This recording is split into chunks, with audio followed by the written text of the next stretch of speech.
All right, I'm back. It's been a minute since I've done the Agree to Disagree podcast. I used to have me, my boy Omar, and stuff like that. But the biggest fight since Pacquiao Mayweather is upon us. It's only a week or two away, like a little 2 weeks away. And I just saw a video. I know there's a lot of stuff going on. Me, Trader the Content.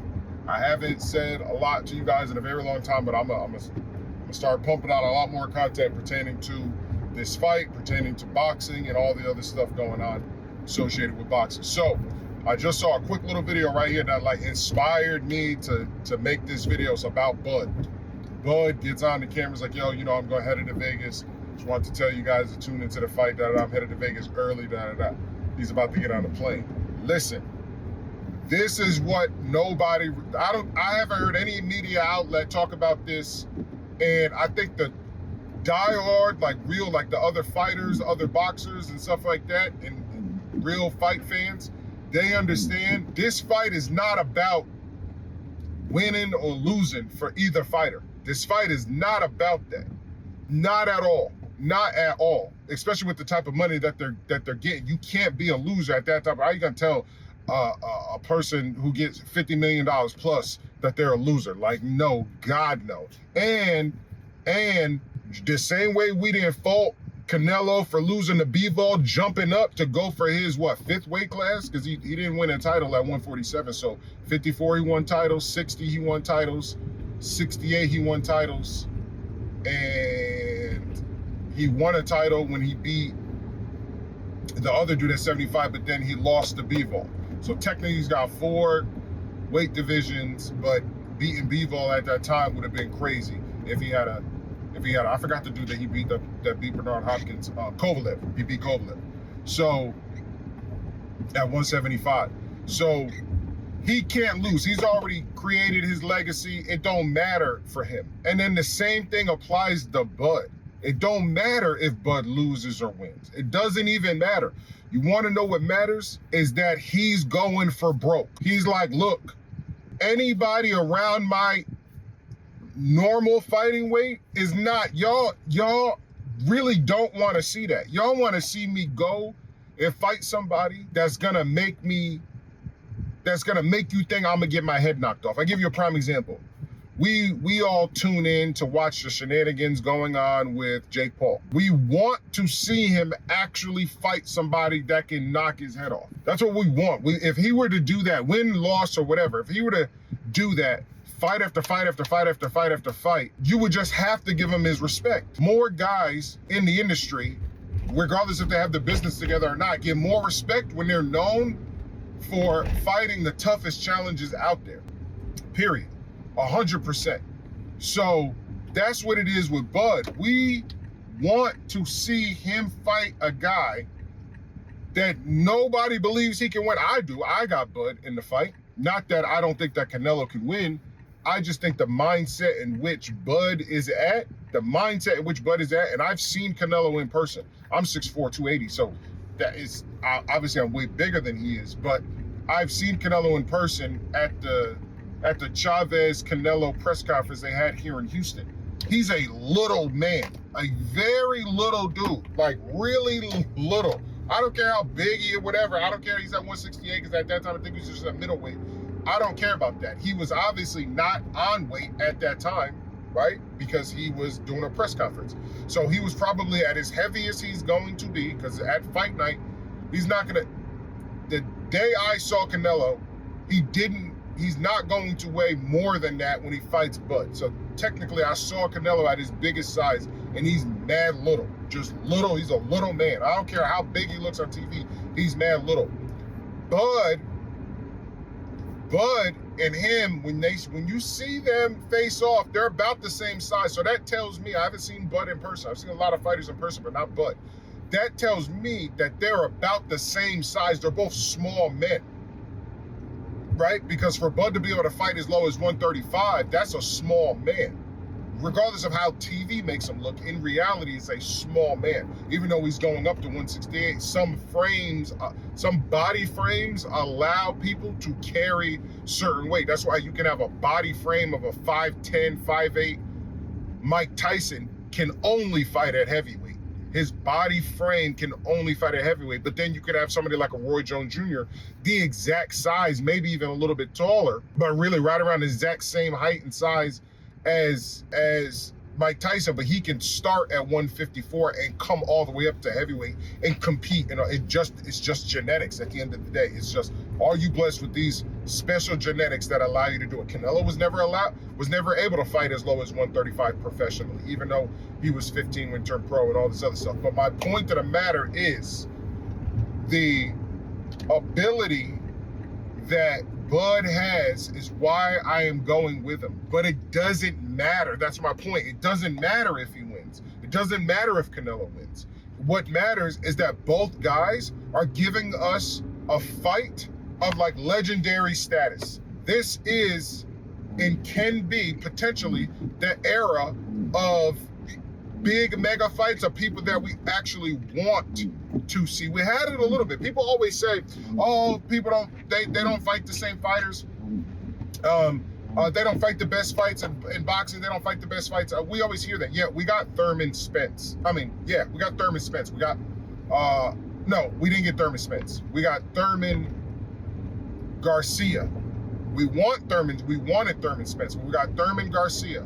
We got Spence Garcia. We got Porter Spence. We had an era of four kings. We got the Wilders versus Furies. We got a lot of fights, right? People try to act like the UFC gets all the stuff. That's just not true. That's the reason why you'll never see John Jones and Francis Ngannou. You won't see GSP didn't get a lot of fights. Silva didn't get a lot of fights. Like, we won't get Adesanya in a lot of guys. Like, that's just, if you don't fight in the UFC, you are not going to get the top guys. Like, there's a lot of guys in the rest of the world that are better than the UFC fighters. That's why they import them in. Pereira was better than a lot of the UFC fighters, so they had to import him in. So this whole false narrative that other sports put on the best fights and that boxing hasn't, that's just not accurate. We've seen a shit ton of guys that we actually wanted to see fight. That is a fact. So this is that fight. This is a fight that a few years ago, remember, a lot of people forget that everybody went into the Crawford-Spence fight thinking that Spence was going to be too big for Crawford and then beat Crawford and then go up to fight Canelo. That's what everybody was talking about. They were already talking about Spence is so big, he's a weight bully, he really shouldn't, he's really a 54-pounder, he's beating up on Jermell Charlo in sparring, he's too big, da-da-da-da-da. He's the guy at 147. He's going to walk through little Spence, da-da-da-da-da. He should fight Canelo next. That would be a mega fight because the equivalent to, at that time, Spence going up to fight Canelo was Mikey Garcia coming up to fight Spence. He was at 135, came up to fight Spence because he was the man at 35, came up to fight Spence at 147. Another fight that people talk about is just, it's a legacy fight. Like, yo, I'm going for broke. I don't care what weight you are. I don't care. I'm going for Shane Mosley, Oscar De La Hoya, 35-47. I don't care. I'm going for broke. I don't care how many weight classes it is. Like, this has been done in boxing for years. But this narrative that these big fights don't happen and that you get punished for losing, like, it doesn't matter. De La Hoya went on to have a tremendous financial and successful career after those losses to Shane Mosley. It didn't matter because we got the quality of fights that we wanted. We got, we got to see legacy. We got to see guys skip weight divisions and go up. So I just really want to, I'm not gonna make this video too long. I just was very excited. Like, man, like, this dude is really gonna go for broke. He's putting it all on the line. No rehydration clause, no weird shit, nothing. It's about fight and skill. Either I beat you or you beat me. Has nothing to do with size, has nothing to do with nothing else. Can you beat me? Yes or no? Period. That's it. Obviously, he's not going to fight somebody like Benavidez. Obviously, he's not going to fight somebody like Benavidez. Benavidez like 6'2" and probably walks around like 220. Like, obviously, he's not going to fight somebody like Benavidez. Spence isn't. I mean, Crawford isn't. Sorry, not for saying Spence. Crawford isn't. He's not gonna, but obviously neither is Canelo. Canelo's obviously not gonna fight somebody like Benavidez either. I understand that. That guy's a giant. Like, for that weight division, he's a big dude. So that's cool. That's fine. He doesn't need to. Neither one of those guys need to. I understand it. I totally get it. Like, you should have gave this kid, yes, they should have gave Benavidez his shot at undisputed at 168, so that Benavidez would have had the opportunity to be undisputed at 2 weight classes, which would be super middleweight and light heavyweight. But he's obviously, unfortunately, he's going to get robbed of that opportunity unless somehow maybe Canelo wins and then they do. I don't know. I just don't see that happen. But anyway, I just wanted to make that quick video. I'm driving here to go grab some food, but want to make that quick video, let you guys know, just appreciate what these guys are doing. Just appreciate it. You don't have to knock it. You don't have to have an opinion. I mean, you can have an opinion. You can have your fighter who you're picking, but you don't have to knock it. Like, you don't have to say this or that or this or that. I'm seeing a lot of criticisms. A lot of people are going crazy because they seen boots in Canelo's corner. And again, I was one of those people. I was like, yo, this is Crawford has 2 ways to do this. Crawford can either say, wow, this guy's going to get the looks. Either this is what I thought. I was like, yo, Canelo's smart. Canelo got boots in order to get the right looks for the fight. So this way, if you switch on me, it don't matter, because I know I have troubles with southpaws. Everybody knows that. Canelo got trouble with southpaws. You don't know that, you don't know shit about boxing. Canelo got trouble with southpaws because everything he throws with his jab, his right hook, his left hand, or whatever, that big wide ass hook to the body, none of that shit works out of southpaw. It doesn't work. So he's getting the good looks from boots. Now, do I agree? Do I think that boots should be helping? No, because I don't see any top elite, current, in their prime Mexican fighters helping Bud. You're not gonna see it. They help each other. They are not helping the enemy, period. Like, it's so crazy that Boots would do that on some, I don't like it. Personally, let me clean up my screen. I don't like it. I think it's some foul shit. Personally, I think it's some real foul shit that he's doing that. Regardless if you're beefing with the fighter. But the type of sparring that Canelo is going to get is equivalent to when Floyd got Zab Judah. Like, that's the type of equivalency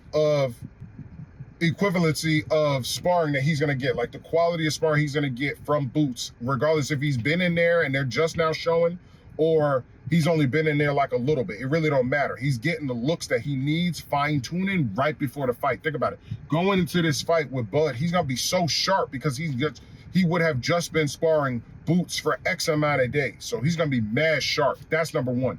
And then the looks. So he's gonna recognize anything that Bud does, even though they're different fighters. And I understand this. Anything that Bud does, though, he's still gonna have a similar look. It's like a car and an SUV. It still got 4 wheels. It still got an engine. It still drives. And one may have a little bit different room, maybe a better handling or whatever, but you still recognize it's a vehicle. That's what Canelo's equipping himself with.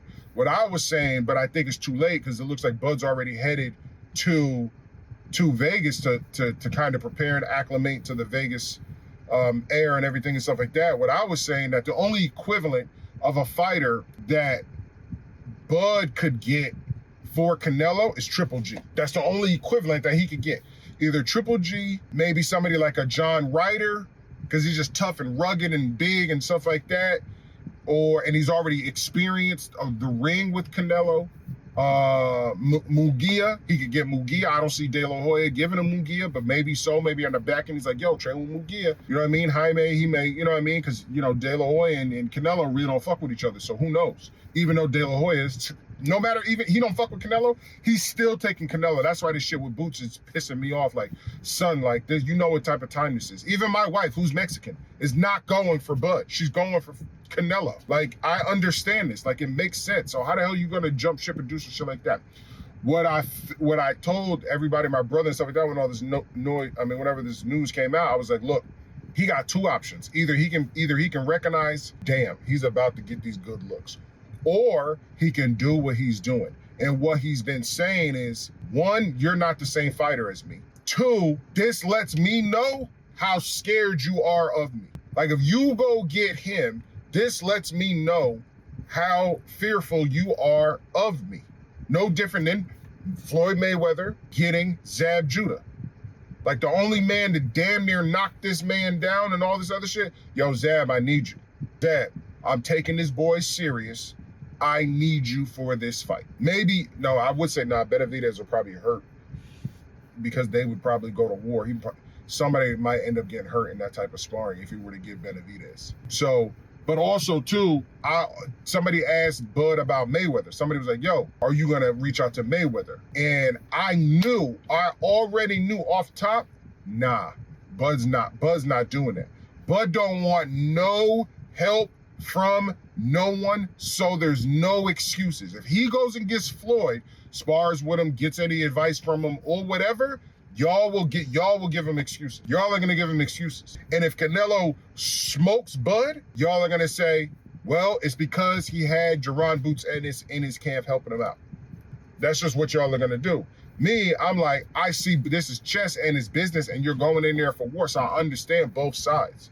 But whenever I seen the Coach Bomac and Bud, like, nah, we don't care. That's not, that lets me know that you're preparing serious for me. You should prepare serious for me. You should be doing everything you can because you know I'm coming. That's the type of mentality that Bud is going in there with. I guarantee you that shit pissed Bud off, but he's maintaining his emotions. I guarantee you, Bud took that shit as the utmost disrespect from both parties, from Canelo and from Boots. Like, Boots, you're a bitch ass for doing that. Number one, I got you. You're gonna get yours. The same way Charlo was talking all that shit in the crowd, and when Bud beat Spence, what do you do? Who do you go yell at? Charlo. So when Boots is there in the crowd, if he beats Canelo, either way, I don't care. To me, it doesn't matter. I don't care. I'm just glad that I'm getting to see two great fighters that I love to death fighting each other. I really don't. I hate whenever my heroes fight each other. That shit bothers me. It's like, damn, I really don't want to see neither person lose because I know what the media is going to do to them. But me, I just have to just internalize and just be like, look, I'm a good fan. I'm a real fan. And I appreciate both fighters that lose nothing. They lose nothing from me. And if they got one fan out here that loses nothing, then I understand. Because a lot of you motherfuckers never been punched in the face with a glove on. So you have zero idea what it's like to get punched in your face with a glove on. I have. So back to my point that not these two, Bud is definitely gonna be upset going into the ring against Canelo. Like, one, something in you don't see, something in you let me know that you're scared. You let me know that I got the upper hand on you because you don't see me doing nothing different. You didn't hear of nobody, because I know you got eyes on my camp. You didn't hear about nobody extra. Right? You didn't hear about nobody extra. You got all that PED stuff going on over there. I don't got none of that. You see me with the same people. I'm training the same way, except just a little bit stronger, a little more intensity. You going over here, you get all the different types of help that you need. That lets me know that you're scared. So that was ill. When I was like, yo, there's only two ways that he can do it. Either he can be like, yo, we gotta understand that he's about to have the same looks as me, or we gotta look at it like, yeah, he must be a little bit scared. He's taking me serious. So I can't wait. I'm just gonna appreciate an amazing fight. I truly appreciate these two guys fighting. They don't have to fight. Even for the money, they don't have to. A lot of people still for the money ain't fighting. Even Roach and Tank, they not fighting, and there's a ton of money there in the rematch. They not fighting. So I appreciate these two guys fighting. May the best man win. And hopefully they do a rematch, and just as boxing fans, just appreciate it. So again, this is just a quick little episode of the Agree to Disagree podcast. I'll be bringing it back. Let me know your thoughts down in the comments below. I gotta go get this food and go feed my family.